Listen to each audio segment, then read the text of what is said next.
जोहार दोस्तों, नमस्कार, जय हिंद। बिरसा मुंडा क्लासेस में आपका हार्दिक स्वागत है और आज की सेशन में हम लोग देखने वाले हैं प्यारे दोस्तों बहुत ही ज़बरदस्त सेशन, क्योंकि आज हम लोग करने वाले हैं साइंस से संबंधित बहुत ही ज़बरदस्त और छपने वाला सवाल प्यारे दोस्तों। तो यदि आप हमारे वीडियो पर नए हैं तो वीडियो को लाइक और चैनल को सब्सक्राइब ज़रूर से ज़रूर कीजिएगा प्यारे दोस्तों, क्योंकि यदि आप हमारे चैनल को सब्सक्राइब करते हैं तो आपको विभिन्न प्रकार के नोटिफिकेशन सही समय पर आपको मिलते रहेंगे प्यारे दोस्तों। तो चलिए ज़्यादा देर न करते हुए आज का साइंस का जो सेशन लेकर आया हूँ प्यारे दोस्तों, बहुत ही ज़बरदस्त एमसीक्यूज़ मैं लेकर आया हूँ। आइए देखते हैं। तो पहला क्वेश्चन आपके स्क्रीन पर साइंस का बहुत ही ज़बरदस्त सवाल प्यारे दोस्तों। निम्नलिखित में कौन सा एंजाइम स्टार्च को माल्टोज में परिवर्तित करता है? बहुत बार पूछा जा चुका है प्यारे दोस्तों। निम्नलिखित में कौन सा एंजाइम जो है स्टार्च को माल्टोज में परिवर्तित करता है? Option A is pepsin, option B is trypsin, option C is amylase, option D is lipase. अब इन चारों ऑप्शंस में आपको बताना है प्यारे दोस्तों कि इसका जो करेक्ट आंसर हमारा कौन सा होने वाला है, यानी निम्नलिखित में कौन सा एंजाइम स्टार्च को माल्टोज में परिवर्तित करता है। तो कमेंट बॉक्स में ज़रूर कमेंट करें प्यारे दोस्तों कि इसका जो करेक्ट आंसर हमारा कौन सा होने वाला है प्यारे दोस्तों। तो यदि बात किया जाए, ऑप्शन नंबर सी जो है हमारा सही उत्तर हो जाएगा प्यारे दोस्तों, एमाइलेज। क्या? एमाइलेज। ओके। तो एमाइलेज जो होता है कार्बोहाइड्रेट पाचन का प्रमुख एंजाइम होता है। यह स्टार्च को माल्टोज में तोड़ता है। यह लार यानी सेलाइवरी अमाइलेज और पीटाइलिन तथा अग्नाशय यानी पेंक्रियाटिक एमाइलेज दोनों में पाया जाता है। तो ये जो है हमारा जो एमाइलेज जो होता है या लार सेलाइवरी अमाइलेज या पिटलाइन तथा अग्नाशय यानी पेंक्रियाटिक अमाइलेज दोनों में पाया जाता है। इसलिए यहाँ पर करेक्ट आंसर जो है हमारा ऑप्शन नंबर सी हमारा सही उत्तर हो जाएगा। तो आइए देखते हैं अन्य ऑप्शन को। तो यदि बात किया जाए पेप्सिन की, तो पेप्सिन की यदि बात किया जाए प्यारे दोस्तों, पेप्सिन की, तो ये जो है हमारा प्रोटीन का पाचन करता है। क्या चीज़ का? प्रोटीन का पाचन करता है प्यारे दोस्तों। ठीक है, प्रोटीन का पाचन करता है। ठीक है। ट्रिप्सिन की बात किया जाए प्यारे दोस्तों, ट्रिप्सिन की, तो यहाँ पर ये बात किया जाए ट्रिप्सिन की, तो ये जो है छोटी आंत में प्रोटीन का पाचन करता है। छोटी आंत में प्रोटीन का पाचन करता है। और लाइपेज की बात किया जाए, क्या? लाइपेज की यदि बात किया जाए प्यारे दोस्तों, लाइपेज की, तो यहाँ पर ये जो होता है वसा यानी फैट का पाचन करता है। तो ये तीनों तो करेक्ट आंसर नहीं है, बट करेक्ट आंसर जो है हमारा कौन सा है प्यारे दोस्तों? यहाँ पर ऑप्शन नंबर सी जो है हमारा सही उत्तर हो जाएगा। यानी निम्नलिखित में जो है एमाइलेज एंजाइम है जो स्टार्च को माल्टोज में क्या करता है? परिवर्तित करता है प्यारे दोस्तों। ओके, चलिए इसी के साथ चलते हैं नेक्स्ट अनदर इम्पोर्टेंट क्वेश्चन की तरफ, क्वेश्चन नंबर 2 की तरफ प्यारे दोस्तों। और जो है हमारे स्क्रीन पर आ चुका है और ये आपसे पूछ रहा है प्यारे दोस्तों कि मानव शरीर में सबसे अधिक मात्रा में पाए जाने वाला तत्व कौन सा है द्रव्यमान के आधार पर? ओके, तो यदि बात किया जाए द्रव्यमान के आधार पर कि मानव शरीर में सबसे अधिक मात्रा में पाए जाने वाला तत्व कौन सा है? Option A is carbon, option B is hydrogen, option C is oxygen, option D is nitrogen. तो इन चारों ऑप्शंस में आपको करेक्ट आंसर बताना है प्यारे दोस्तों, सही उत्तर बताना है कि इसका जो करेक्ट आंसर हमारा कौन सा हो जाएगा प्यारे दोस्तों। तो कमेंट बॉक्स में ज़रूर कमेंट करें कि मानव शरीर में सबसे अधिक मात्रा में पाए जाने वाला तत्व कौन सा है प्यारे दोस्तों। यदि बात किया जाए इन चारों ऑप्शंस में सही उत्तर की कि मानव शरीर में द्रव्यमान के आधार पर यदि बात किया जाए, ऑप्शन नंबर सी जो है हमारा सही उत्तर निकल कर आ रहा है प्यारे दोस्तों, जो कि कितना पाया जाता है? 65%। कितना पाया जाता है? 65%। यदि कार्बन की बात किया जाए प्यारे दोस्तों तो ये 18% हमारे शरीर में पाया जाता है। और यदि बात किया जाए हाइड्रोजन की तो 10% पाया जाता है। और नाइट्रोजन की बात किया जाए तो 3% ही पाया जाता है। इसलिए यहाँ पर करेक्ट आंसर जो है हमारा कौन सा होने वाला है प्यारे दोस्तों? तो ऑप्शन नंबर सी जो है हमारा मानव शरीर में अधिक मात्रा में पाए जाने वाला तत्व जो है वो ऑक्सीजन है प्यारे दोस्तों। ठीक है, तो एक ऑक्सीजन की अधिक मात्रा का कारण शरीर में जल यानी H2O की क्या होती है? अधिकता होती है। तो द्रव्यमान के आधार पर सबसे अधिक जो है ऑक्सीजन पाया जाता है। चलिए इसी के साथ चलते हैं प्यारे दोस्तों नेक्स्ट अनदर इम्पोर्टेंट क्वेश्चन की तरफ, क्वेश्चन नंबर 3 की तरफ, जो आपके स्क्रीन पर आपके बीचों बीच बहुत ही जबरदस्त प्यारे दोस्तों। निम्न में कौन सा ऊतक पौधों में जल एवं खनिजों का परिवहन करता है? ओके, तो यदि बात किया जाए निम्न में से कौन सा ऊतक पौधों में जल एवं खनिजों का परिवहन करता है, तो यदि बात किया जाए यहाँ पर option A is phloem, option B is xylem, option C is epidermis, option D is cortex. तो यदि बात किया जाए यहाँ पर प्यारे दोस्तों तो यहाँ पर कमेंट बॉक्स में ज़रूर कमेंट करें प्यारे दोस्तों कि इसका जो करेक्ट आंसर कौन सा होगा, यानी निम्न में कौन सा ऊतक पौधों में जल एवं खनिजों का परिवहन करता है। तो यदि बात किया जाए ऑप्शन नंबर बी जो है हमारा सही उत्तर हो जाएगा। क्या हो जाएगा प्यारे दोस्तों? जाइलम। क्या हो जाएगा? Xylem is the correct answer. Okay, तो जाइलम जड़ों से पत्तियों तक जल एवं खनिज पहुंचाता है। क्या पहुंचाता है प्यारे दोस्तों? जाइलम जड़ों से पत्तियों तक जल एवं खनिज पहुंचाता है। और यदि बात किया जाए फ्लोएम की तो फ्लोएम भोजन यानी शर्करा का परिवहन करता है। ठीक है, तो यदि बात किया जाए अनदर ऑप्शन की तो फ्लोएम जो होता है वो क्या बनाता है? भोजन। ठीक है, एपिडर्मिस जो होता है सुरक्षा करता है ऊतकों का, और कोर्टेक्स जो है क्या करता है?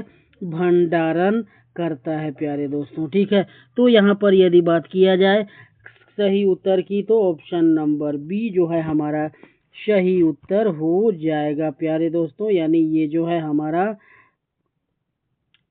निम्न में से जो है जाइलम ऊतक है जो पौधों एवं जल एवं खनिजों का परिवहन करता है। चलिए इसी के साथ चलते हैं नेक्स्ट अनदर इम्पोर्टेंट क्वेश्चन की तरफ प्यारे दोस्तों, क्वेश्चन नंबर 4 की तरफ, जो आपके स्क्रीन पर आपके बीचों बीच निम्नलिखित में कौन सा विटामिन रक्त के थक्के बनने में सहायक है? ओके, रक्त के थक्के बनने में कौन सा विटामिन सहायक है? Option A vitamin A, option B vitamin C, option C vitamin D, option D vitamin K. अब इन चारों ऑप्शंस में आपको बताना है प्यारे दोस्तों कि इसका जो करेक्ट आंसर हमारा कौन सा होने वाला है, यानी निम्नलिखित में कौन सा विटामिन रक्त के थक्के बनने में सहायक है प्यारे दोस्तों। ओके, तो यदि बात किया जाए इन चारों ऑप्शंस में तो सही उत्तर जिन्होंने भी दिया है विटामिन के प्यारे दोस्तों, ऑप्शन नंबर डी। जी हाँ, बिल्कुल सही है प्यारे दोस्तों, आपका जो आंसर बिल्कुल सही है, लॉक कर दिया गया है विटामिन के। ओके, तो विटामिन के यकृत में प्रोथ्रोम्बिन सहित कई क्लोटिंग फैक्टर्स के निर्माण में आवश्यक होता है। इसकी कमी से रक्तस्राव बढ़ जाता है। ओके, तो यदि बात किया जाए तो यहाँ पर करेक्ट आंसर क्वेश्चन नंबर 4 का ऑप्शन नंबर डी हो जाएगा। यदि बात किया जाए अदर ऑप्शंस की तो विटामिन ए की कमी से दृष्टि रोग होता है प्यारे दोस्तों, आपको पता है, रतौंधी। विटामिन सी जो होता है हमारा स्कर्वी है रोग होता है, स्कर्वी से बचाव होता है। और विटामिन डी जो है कैल्शियम अवशोषण करता है। ठीक है, और विटामिन के जो है आप जान रहे हैं, तो विटामिन के जो है ब्लड क्लोटिंग, यानी आंसर जो है प्यारे दोस्तों यहाँ पर हमारा ऑप्शन नंबर डी जो है हमारा सही उत्तर हो जाएगा, यानी विटामिन के जो है रक्त के थक्के बनने में क्या करता है, हेल्प करता है, सहायक करता है। ओके, चलिए इसी के साथ चलते हैं प्यारे दोस्तों नेक्स्ट अनदर इम्पोर्टेंट क्वेश्चन की तरफ। क्वेश्चन नंबर 5 की तरफ जो आपके स्क्रीन पर आपके बीचों बीच आ चुका है। निम्नलिखित में कौन सा एक उभयधर्मी यानी एम्फोटेरिक ऑक्साइड है। Okay, option A is Na2O, option B CaO, option C Al2O3, option D CO2। Okay, तो यदि बात किया जाए यहाँ पर प्यारे दोस्तों इन चारों ऑप्शंस में करेक्ट आंसर को जरूर कमेंट करें कि इसका जो करेक्ट आंसर हमारा कौन सा होने वाला है प्यारे दोस्तों, यानी निम्नलिखित में कौन सा उभयधर्मी यानी एम्फोटेरिक ऑक्साइड है। ओके, तो यदि बात किया जाए यहाँ पर सही उत्तर जो है हमारा ऑप्शन नंबर सी जो है हमारा सही उत्तर Al2O3 जो है हमारा सही उत्तर हो जाएगा। तो Al2 यहाँ पर Al2O3 जो है यह अम्ल और क्षार दोनों से अभिक्रिया करता है, इसलिए इसे एम्फोटेरिक ऑक्साइड कहा जाता है। ओके, तो यहाँ पर करेक्ट आंसर जो है क्वेश्चन नंबर 5 का option number C Al2O3 is the correct answer. Okay, तो चलिए इसी के साथ चलते हैं प्यारे दोस्तों नेक्स्ट अनदर इम्पोर्टेंट क्वेश्चन की तरफ। क्वेश्चन नंबर 6 की तरफ जो आपके स्क्रीन पर आपके बीचों बीच आ चुका है और ये आपसे पूछ रहा है प्यारे दोस्तों कि किसी वस्तु का भार चंद्रमा पर पृथ्वी की तुलना में लगभग कितना होता है। ओके, बहुत ही जबरदस्त और छपने वाला सवाल प्यारे दोस्तों। तो option A is 1/2, option C is 1/4, option C is 1/6, option D is 1/8। अब इन चारों ऑप्शंस में आपको बताना है प्यारे दोस्तों कि इसका जो करेक्ट आंसर हमारा कौन सा होने वाला है, यानी किसी वस्तु का भार चंद्रमा पर पृथ्वी की तुलना में लगभग कितना होता है। तो यदि बात किया जाए इन चारों ऑप्शंस में तो correct answer option number C जिन्होंने भी दिया है 1/6 जो है हमारा सही उत्तर हो जाएगा। तो चंद्रमा का गुरुत्वाकर्षण पृथ्वी का लगभग कितना होता है प्यारे दोस्तों, 1/6 होता है। ठीक है, इसलिए इसका जो भार होगा कितना हो जाएगा, 1/6 हो जाएगा। और इसमें जो है द्रव्यमान जो है वो यानी मास जो है नहीं बदलता है। ठीक है, तो यहाँ पर मास क्या होगा, स्थिर रहेगा और वेट जो है क्या बार करेगा, बदलता है प्यारे दोस्तों। चलिए, तो इसलिए यहाँ पर करेक्ट आंसर जो है ऑप्शन नंबर सी यानी 1/6 सही उत्तर हो जाएगा क्वेश्चन नंबर 6 का। ओके, चलिए प्यारे दोस्तों नेक्स्ट अनदर इम्पोर्टेंट क्वेश्चन की तरफ चलते हैं। क्वेश्चन नंबर 7 की तरफ जो आपके स्क्रीन पर आपके बीचों बीच आ चुका है और ये पूछ रहा है प्यारे दोस्तों ओम का नियम, ओम श्लो किस संबंध को व्यक्त करता है।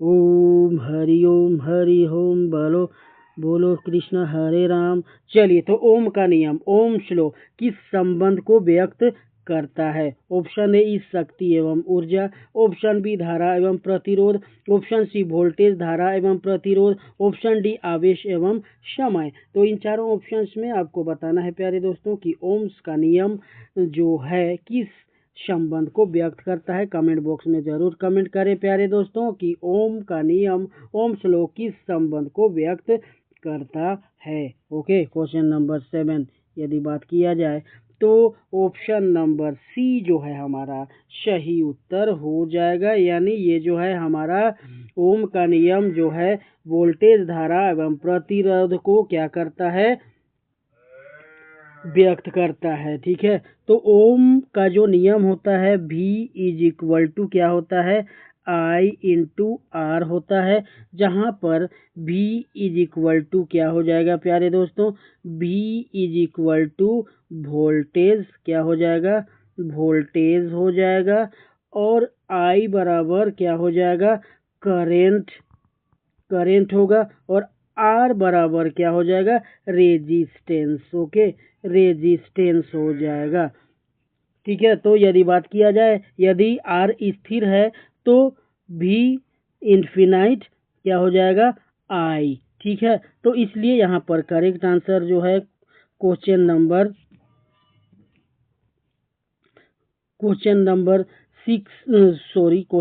7 का जो करेक्ट आंसर हमारा क्या हो जाएगा, यानी ओम का जो नियम है वो किससे व्यक्त करता है प्यारे दोस्तों? ऑप्शन नंबर सी को व्यक्त करता है। ओके, चलिए इसी के साथ चलते हैं नेक्स्ट अनदर इम्पोर्टेंट क्वेश्चन की तरफ प्यारे दोस्तों। क्वेश्चन नंबर 8 की तरफ जो आपके स्क्रीन पर आपके बीचों बीच आ चुका है और ये आपसे पूछ रहा है प्यारे दोस्तों कि निम्नलिखित में कौन सी गैस अम्लीय वर्षा यानी एसिड रेन का प्रमुख कारण है? तो ऑप्शन जो है आपके स्क्रीन पर प्यारे दोस्तों आपके बीचों बीच ऑप्शन है इज, क्या यह ऑक्सीजन है? क्या ऑप्शन बी नाइट्रोजन है? क्या ऑप्शन सी सल्फर डाइऑक्साइड है? या ऑप्शन नंबर डी हीलियम है? तो इन चारों ऑप्शंस में आपको कमेंट बॉक्स में ज़रूर कमेंट करें प्यारे दोस्तों कि इसका जो करेक्ट आंसर हमारा कौन सा होने वाला है, यानी निम्नलिखित में कौन सी गैस जो है अम्लीय वर्षा यानी का प्रमुख कारण है, एसिड रेन का प्रमुख कारण है। ओके, क्वेश्चन नंबर 8 बहुत ही ज़बरदस्त और छपने वाला सवाल प्यारे दोस्तों। तो यदि बात किया जाए इन चारों ऑप्शंस में तो करेक्ट आंसर जो निकल कर आ रहा है प्यारे दोस्तों ये ऑप्शन नंबर सी हमारा सल्फर डाइऑक्साइड यानी SO2। क्या SO2 is the correct answer. Okay, तो यदि बात किया जाए SO2 और NOx वायुमंडल में जल से मिलकर सल्फ्यूरिक एवं नाइट्रिक एसिड यानी नाइट्रिक अम्ल बनाते हैं और यही अम्लीय वर्षा का प्रमुख कारण है। तो प्रमुख कारण जो है क्या है? SO2। ठीक है, यानी sulphur dioxide is the main cause of rain, acid rain. Okay, चलिए इसी के साथ चलते हैं नेक्स्ट अनदर इम्पोर्टेंट क्वेश्चन की तरफ प्यारे दोस्तों। क्वेश्चन नंबर 9 की तरफ जो आपके स्क्रीन पर आपके बीचों बीच आ चुका है। ये आपसे पूछ रहा है ATP का पूरा नाम क्या है। Okay, option A is adenosine triphosphate, option D adenyl triphosphate, option C adenosine tetraphosphate, option D amino triphosphate. तो इन चारों ऑप्शंस में कंफ्यूज आने वाला क्वेश्चन है प्यारे दोस्तों, लेकिन आपको सही उत्तर करना है तो जवाब दीजिए आप कि इसका जो करेक्ट आंसर कौन सा होने वाला है प्यारे दोस्तों। तो आइए देखते हैं इसका करेक्ट आंसर हमारा कौन सा होने वाला है प्यारे दोस्तों। तो option number adenosine triphosphate is the correct answer, यानी ATP का पूरा नाम जो है एडिनोसिन ट्राइफॉस्फेट है प्यारे दोस्तों। तो इसे कोशिका की ऊर्जा मुद्रा यानी एनर्जी करेंसी कहा जाता है प्यारे दोस्तों। ठीक है, एडिनोसिन ट्राइफॉस्फेट इसे कोशिका की ऊर्जा मुद्रा एनर्जी करेंसी कहा जाता है। यह मुख्यतः क्या होता है, माइटोकॉन्ड्रिया में बनती है। ओके, तो इसका जो करेक्ट आंसर हमारा क्या हो जाएगा प्यारे दोस्तों? ATP का जो फुल फॉर्म क्या हो जाएगा? Adenosine triphosphate is the correct answer of question number 9। Okay, चलिए इसी के साथ चलते हैं प्यारे दोस्तों नेक्स्ट अनदर इम्पोर्टेंट क्वेश्चन की तरफ, क्वेश्चन नंबर 10 की तरफ जो आपके बीचों बीच आ चुका है प्यारे दोस्तों। और ये आपसे पूछ रहा है कि ये जो है हमारा निम्नलिखित में से किस वैज्ञानिक ने आवर्त सारणी यानी पेरियोडिक टेबल का प्रारंभिक स्वरूप प्रस्तुत किया था प्यारे दोस्तों। Option A is John Dalton ने, option B is Dmitri Mendeleev ने, ऑप्शन सी जे थॉम्सन ने, ऑप्शन डी अर्नेस्ट रदरफोर्ड ने। तो इन चारों ऑप्शंस में आपको कमेंट बॉक्स में कमेंट करना है प्यारे दोस्तों कि इसका जो करेक्ट आंसर हमारा कौन सा होने वाला है, यानी निम्नलिखित में किस वैज्ञानिक ने आवर्त सारणी पीरियोडिक टेबल का प्रारंभिक स्वरूप प्रस्तुत किया था। तो कमेंट बॉक्स में ज़रूर कमेंट करें प्यारे दोस्तों। तो यहाँ पर सही उत्तर जिन्होंने दिया है ऑप्शन नंबर बी, जी हाँ बिल्कुल सही है प्यारे दोस्तों। तो दिमित्री मेंडेलीव जो है करेक्ट आंसर हमारा हो जाएगा। तो मेंडेलीव ने 1869 क्या 1869 को जो है आवर्त सारणी प्रस्तुत की। उन्होंने तत्वों को परमाणु द्रव्यमान के आधार पर व्यवस्थित किया। उन्होंने भविष्य में खोजे जाने वाले तत्वों के लिए खाली स्थान भी छोड़े जो बाद में सही सिद्ध हुए प्यारे दोस्तों। यदि बात किया जाए अनदर ऑप्शन की प्यारे दोस्तों, तो जॉन डोल्टन जो है उन्होंने परमाणु सिद्धांत दिया था। जे थॉमसन की यदि बात किया जाए तो इन्होंने इलेक्ट्रॉन की खोज की थी प्यारे दोस्तों। और अर्निस्ट रदरफोर्ड की यदि बात किया जाए तो ये नाभिक की खोज की थी प्यारे दोस्तों। ठीक है, तो आधुनिक आवर्त सारणी परमाणु क्रमांक पर आधारित है जिसे हेनरी मोसली ने स्थापित किया। लेकिन यहाँ पर करेक्ट आंसर जो है हमारा कौन सा हो जाएगा प्यारे दोस्तों? किस वैज्ञानिक आवर्त सारणी यानी प्रारंभिक स्वरूप प्रस्तुत किया था? तो दिमित्री मेंडेलीव ने। ओके, तो क्वेश्चन नंबर 10 का जो करेक्ट आंसर ऑप्शन नंबर हमारा बी हो जाएगा। चलिए इसी के साथ चलते हैं प्यारे दोस्तों नेक्स्ट अनदर इम्पोर्टेंट क्वेश्चन की तरफ। क्वेश्चन नंबर 11 की तरफ जो आपके स्क्रीन पर आपके बीचों बीच आ चुका है प्यारे दोस्तों।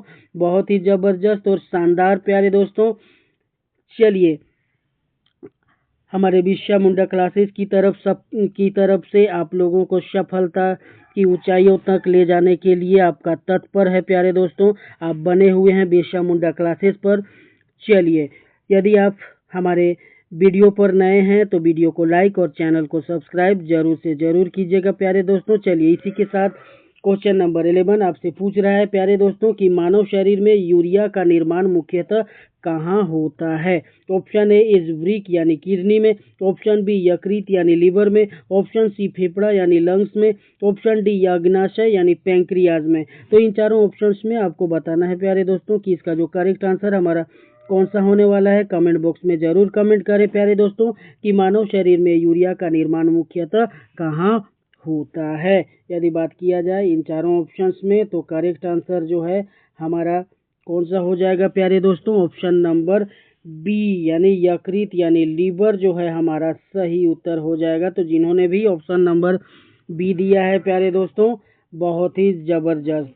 तो ये जो है प्रोटीन के पाचन से अमीनो अम्ल बनते हैं। इनके अपघटन से अमोनिया यानी NH3 क्या अमोनिया NH3 जो है बनता है जो विषैला होता है। यकृत ये अमोनिया को यूरिया में बदलता है। ये जो लीवर होता है ये अमोनिया को यूरिया में बदलता है यूरिया साइकिल के सहायता से। इसके बाद वृक्क यानी किडनी यूरिया को मूत्र के माध्यम से बाहर निकालता है प्यारे दोस्तों। ठीक है, यदि अदर ऑप्शन की बात किया जाए यहाँ पे प्यारे दोस्तों तो किडनी जो है यूरिया बनाती नहीं बाहर निकालती है। ठीक है, तो यदि बात किया जाए फेफड़े की लंग्स की तो ये जो है गैसों का आदान प्रदान करता है। क्या करता है प्यारे दोस्तों?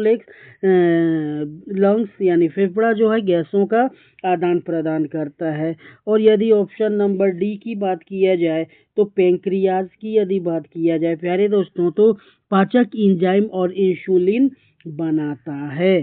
ठीक है, तो चलिए एग्जाम के पॉइंट के आधार पर यूरिया जो बनता है लीवर में और यूरिया बाहर निकालता है किडनी के द्वारा। चलिए इसी के साथ चलते हैं प्यारे दोस्तों। तो क्वेश्चन नंबर 11 का जो करेक्ट आंसर हमारा ऑप्शन नंबर बी हो जाएगा। चलिए इसी के साथ चलते हैं प्यारे दोस्तों नेक्स्ट अनदर इम्पोर्टेंट क्वेश्चन की तरफ।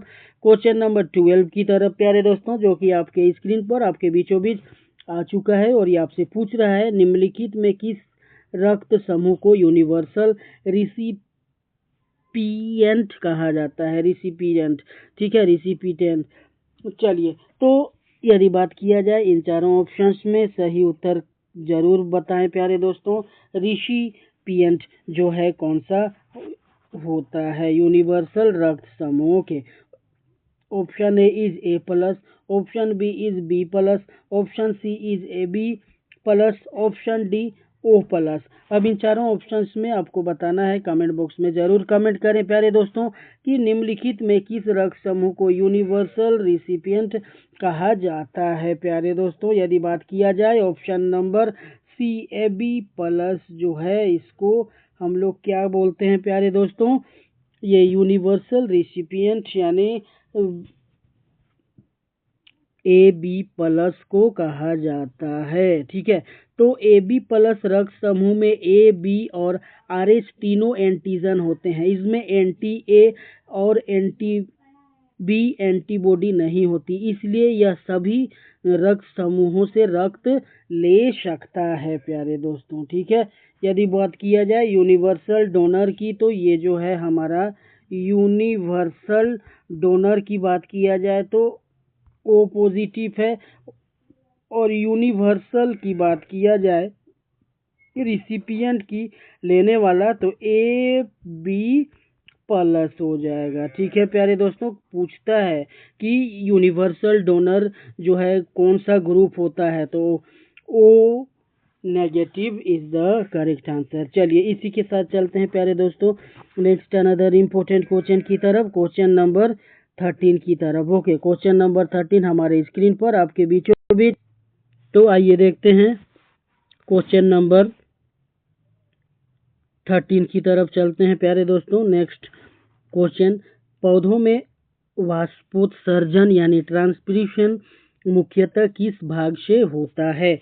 ऑप्शन ए इज मूल रोम यानी रूट हेयर से, ऑप्शन बी रंध्र यानी स्टोमाटा से, ऑप्शन सी जाइलम से, ऑप्शन डी फ्लोएम से। तो इन चारों ऑप्शंस में आपको बताना है प्यारे दोस्तों कि इसका जो करेक्ट आंसर हमारा कौन सा होता है प्यारे दोस्तों। ओके, तो यदि बात किया जाए यहाँ पर करेक्ट आंसर की, करेक्ट ऑप्शन की, तो कमेंट बॉक्स में ज़रूर कमेंट करें प्यारे दोस्तों कि इसका जो करेक्ट आंसर हमारा कौन सा होने वाला है। यानी पौधों में वाष्पोत्सर्जन यानी ट्रांसपिरेशन मुख्यतः किस भाग से होता है। क्वेश्चन नंबर 13 बहुत ही ज़बरदस्त और हिला देने वाला क्वेश्चन प्यारे दोस्तों, छपने वाला सवाल, पौधों में वाष्पोत्सर्जन यानी ट्रांसपिरेशन को किस भाग से होता है। तो यदि बात किया जाए ऑप्शन नंबर बी यानी रंध्र यानी स्टोमाटा से होता है। ओके, तो यदि बात किया जाए पत्तियों की सतह पर छोटे छोटे छिद्र यानी पोर्स होते हैं प्यारे दोस्तों, जिसको ही स्टोमाटा कहा जाता है। इन्हीं से जल वाष्प क्या होता है, बाहर निकलती है। लगभग 90 से 95 कितना 90 से 95% वाष्पोत्सर्जन जो होता है वो रंध्रों के द्वारा होता है, यानी स्टोमाटा के द्वारा होता है प्यारे दोस्तों। ठीक है, तो यदि बात किया जाए इन चारों ऑप्शंस में, तो सही उत्तर जो है हमारा ऑप्शन नंबर बी है हमारा सही उत्तर प्यारे दोस्तों। ठीक है, चलिए इसी के साथ चलते हैं नेक्स्ट अनदर इम्पोर्टेंट क्वेश्चन की तरफ प्यारे दोस्तों, क्वेश्चन नंबर 14 की तरफ, जो आपके स्क्रीन पर आपके बीच आ चुका है। और ये पूछ रहा है कि निम्नलिखित में कौन सा तत्व सबसे अधिक विद्युत ऋणात्मक यानी इलेक्ट्रोनेगेटिव है। Okay, option A is chlorine,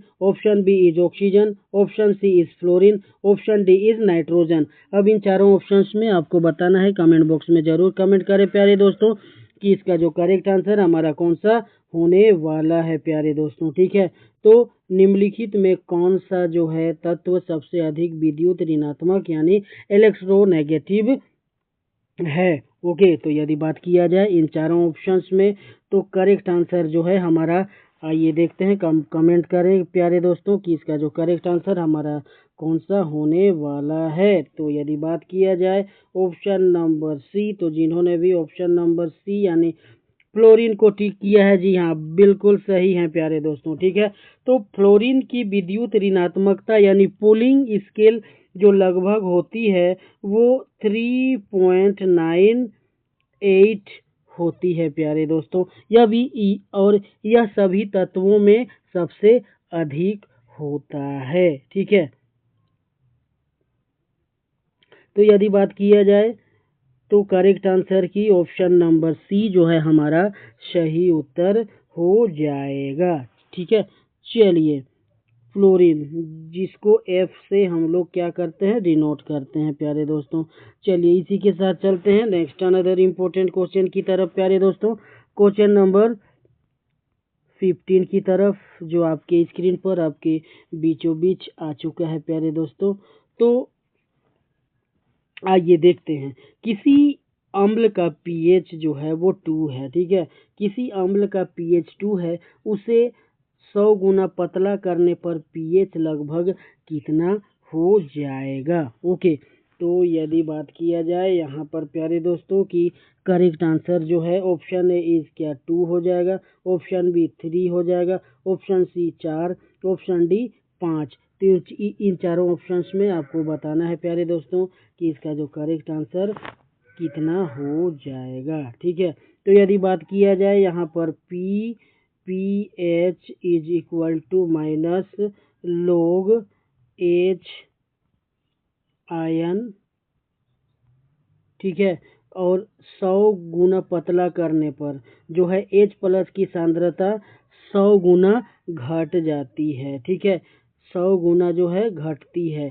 तो pH में 2 इकाई की वृद्धि होती है, इसलिए pH is equal to 2 plus 2 is equal to 4 हमारा सही उत्तर हो जाएगा प्यारे दोस्तों, ठीक है। तो यहाँ पर आइए देखते हैं कि 100 गुना क्या 100 गुना पतला, ठीक है, 100 गुना पतला यदि करते हैं तो ये pH प्लस 1 हो जाएगा, और 100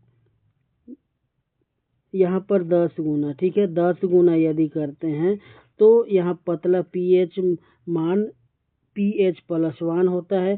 तो 100 गुना यदि हम लोग 100 गुना यदि पतला करते हैं हम लोग तो pH प्लस 2 हो जाएगा, ठीक है। तो यहाँ पर करेक्ट आंसर जो है 2 प्लस 2 इज इक्वल टू 4 हमारा सही उत्तर हो जाएगा प्यारे दोस्तों, ठीक है। चलिए इसी के साथ चलते हैं नेक्स्ट अनदर इम्पोर्टेंट क्वेश्चन की तरफ प्यारे दोस्तों।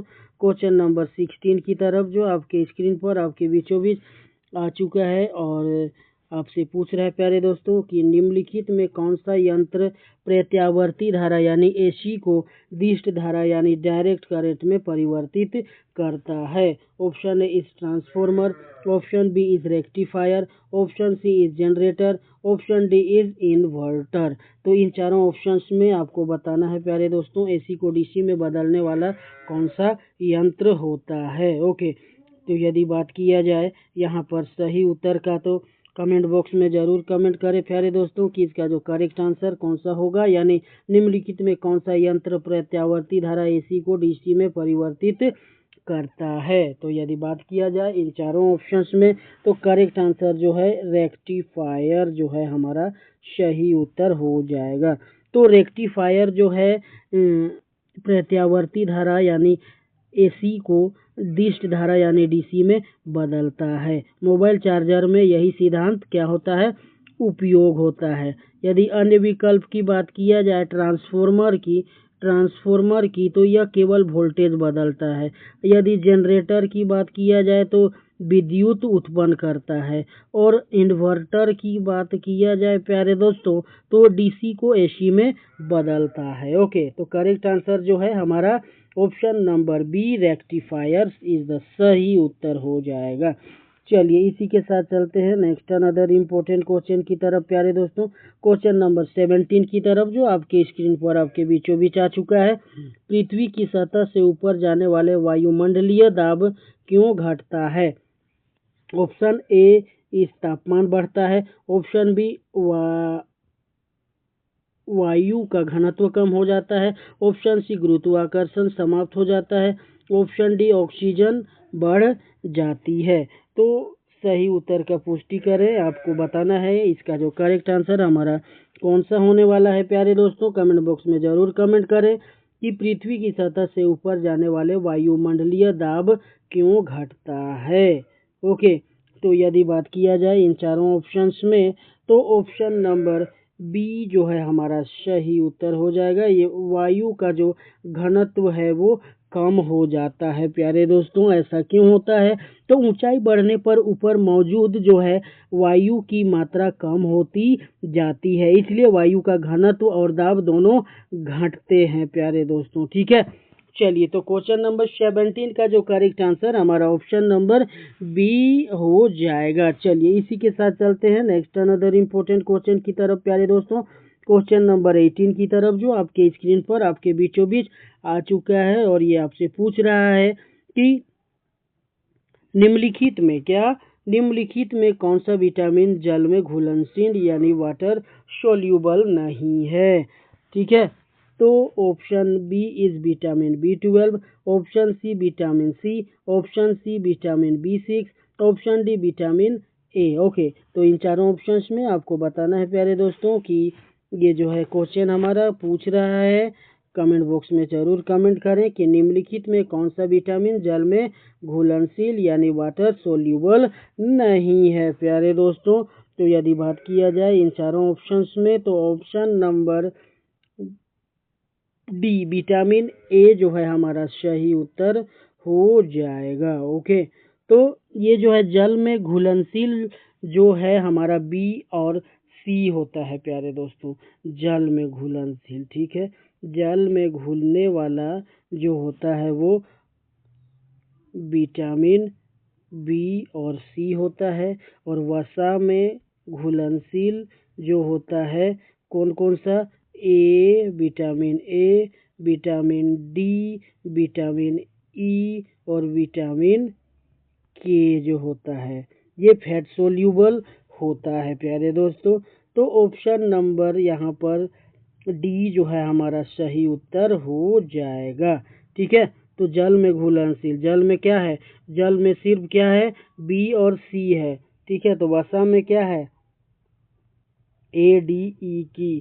ठीक है, तो यहाँ पर सही उत्तर जो है हमारा ऑप्शन नंबर डी हमारा सही उत्तर, यानी vitamin A is the correct answer of question number 18। Okay, चलिए इसी के साथ चलते हैं प्यारे दोस्तों नेक्स्ट अनदर इम्पोर्टेंट क्वेश्चन की तरफ, क्वेश्चन नंबर 19 की तरफ। निम्नलिखित में कौन सा यौगिक बेकिंग सोडा है। ओके, बेकिंग सोडा इन चारों ऑप्शंस में किसका है सूत्र है। ठीक है, बेकिंग सोडा का रासायनिक सूत्र क्या है, यानी निम्नलिखित में कौन सा यौगिक बेकिंग सोडा है। Option A is Na2CO3, option B is NaHCO3, option C CaCO3, option D NaOH। तो यदि बात किया जाए बेकिंग सोडा बराबर पूछता है प्यारे दोस्तों, तो इन चारों ऑप्शंस में सही उत्तर बताने का कष्ट करें, ट्राई किया जाए प्यारे दोस्तों कि इसका जो करेक्ट आंसर, अब जरूर कमेंट बॉक्स में कमेंट करें कि निम्नलिखित में कौन सा यौगिक बेकिंग सोडा है प्यारे दोस्तों। ठीक है, तो यदि बात किया जाए इन चारों ऑप्शंस में, ऑप्शन नंबर बी NaHCO3 जो है हमारा सही उत्तर हो जाएगा। तो बेकिंग सोडा जो है सोडियम बाइकार्बोनेट यानी NaH, सोडियम क्या, सोडियम बाइकार्बोनेट, बाइकार्बोनेट। ठीक है, सोडियम बाइकार्बोनेट ये जो है इसका उपयोग होता है बेकिंग पाउडर, एंटासिड, अग्निशामक यंत्र में इसका यूज किया जाता है, उपयोग किया जाता है। ठीक है, तो Na2CO3 की बात किया जाए तो ये वॉशिंग सोडा होता है। ठीक है, वॉशिंग सोडा। CaCO3 जो होता है ये क्या होता है, चूना पत्थर होता है, और NaOH जो होता है ये कास्टिक सोडा होता है प्यारे दोस्तों। ठीक है, तो यदि बात किया जाए क्वेश्चन नंबर यहाँ पर 19 का, तो सही उत्तर जो है हमारा कौन सा हो जाएगा प्यारे दोस्तों, ऑप्शन नंबर बी हमारा सही उत्तर हो जाएगा, यानी NaHCO3। ठीक है, सोडियम बाइकार्बोनेट। ओके, चलिए इसी के साथ चलते हैं नेक्स्ट अनदर इम्पोर्टेंट क्वेश्चन की तरफ प्यारे दोस्तों, क्वेश्चन नंबर 20 की तरफ, जो आपके स्क्रीन पर आपके बीचों बीच आ चुका है प्यारे दोस्तों, और ये पूछ रहा है कि ये जो है हमारा निम्नलिखित में कौन सा कथन सही है। Okay, option A is DNA कोशिका द्रव में बनता है, ऑप्शन बी RNA में थायमिन पाया जाता है, ऑप्शन डी DNA में डीऑक्सी शर्करा होती है, ऑप्शन डी RNA सदैव द्विश्रृंखलित यानी डबल स्ट्रैंडेड होता है। और यहाँ पर हाँ, तो इन चारों ऑप्शंस में आपको बताना है प्यारे दोस्तों कि इसका जो करेक्ट आंसर हमारा कौन सा होने वाला है। ठीक है, तो यदि बात किया जाए क्वेश्चन नंबर 20 की, तो करेक्ट आंसर बताने का कोशिश करें प्यारे दोस्तों। कमेंट बॉक्स में ज़रूर कमेंट करें कि इसका जो करेक्ट आंसर हमारा कौन सा होने वाला है प्यारे दोस्तों। तो यदि बात किया जाए ऑप्शन नंबर सी हमारा सही उत्तर हो जाएगा, यानी डीएनए में डीऑक्सी राइबोज शर्करा क्या होती है, मौजूद होती है प्यारे दोस्तों। ठीक है, तो यही सही उत्तर हमारा हो जाएगा। तो डीएनए में डीऑक्सी राइबोज शुगर होती है, और आरएनए में बात किया जाए तो राइबोज शुगर और यूरेसिल होता है, थायमिन नहीं है। आरएनए सामान्यतः एक श्रृंखलित यानी सिंगल स्ट्रैंडेड होता है। ठीक है, डबल स्ट्रैंडेड नहीं होता है। ठीक है, तो यदि बात किया जाए इन चारों ऑप्शंस में, तो सही उत्तर जो है ऑप्शन नंबर सी हमारा सही उत्तर हो जाएगा। ओके, तो चलिए दोस्तों, आज का सेशन यहीं तक रहेगा। फिर मिलते हैं एक नए सेशन के साथ। जाने से पहले आप सबों को झारखंडी जोहार, और आप अपना ख्याल ज़रूर रखिएगा। और अपने परिवार का भी ख्याल ज़रूर रखिएगा। फिर मिलते हैं एक नए सेशन के साथ। तब तक के लिए आप सभी को झारखंडी जोहार। जय हिंद, जय भारत।